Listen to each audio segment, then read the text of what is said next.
എന്തുകൊണ്ടാണ് ഞങ്ങൾ ടീച്ചേഴ്സിനോട് സംസാരിക്കുമെന്ന് പറഞ്ഞത്, ഈ വീട്ടിലുള്ളതിൽ കൂടുതൽ കുട്ടികളിപ്പോൾ സ്കൂളിലാണ്. അത് എങ്ങനെ പോയി കഴിഞ്ഞാലും കാര്യം സ്കൂളിൽ നിന്ന് ഇങ്ങോട്ട് വന്നു കഴിഞ്ഞാൽ ഷൂ ഒക്കെ ഊരാനുള്ള സമയമൊന്നുമില്ല, തെറിച്ച് ഓടാണ് അടുത്ത ട്യൂഷനിലേക്ക്. ഈ കോമ്പറ്റീറ്റീവ് മൈൻഡാണ്. എൻ്റെ കുട്ടി ഇന്നതാവണം എന്ന് പറഞ്ഞ കോമ്പറ്റീറ്റീവ് മൈൻഡാണ്. ഇത് കുറേ പൈസ പമ്പിൻ ചെയ്യുക. ഈ പൈസ കണ്ടെത്താൻ വേണ്ടി പേരൻസ് ചക്രശ്വാസം വലിച്ച് ജോലിക്ക് ഓടുക. ഇതിൻ്റെ ഇടയിൽ ഇതിൻ്റെ ഒന്നും ഒരു ആവശ്യമില്ല. നമ്മളൊക്കെ സമ്പാദിക്കണം, വേണ്ടെന്ന് ഞാൻ പറയുന്നില്ല.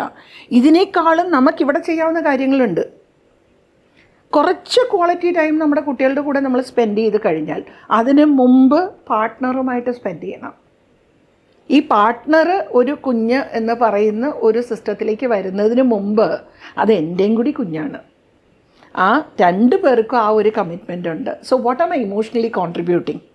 ഭാര്യയ്ക്കായിക്കോട്ടെ അല്ല കുടുംബാംഗങ്ങളോടായിക്കോട്ടെ, ആ ഒരു ബന്ധത്തിൽ എന്ത് കോൺട്രിബ്യൂട്ട് ചെയ്യുന്നു അതിൻ്റെ ബൈ പ്രോഡക്റ്റ് ആണല്ലോ ഈ കുഞ്ഞ്.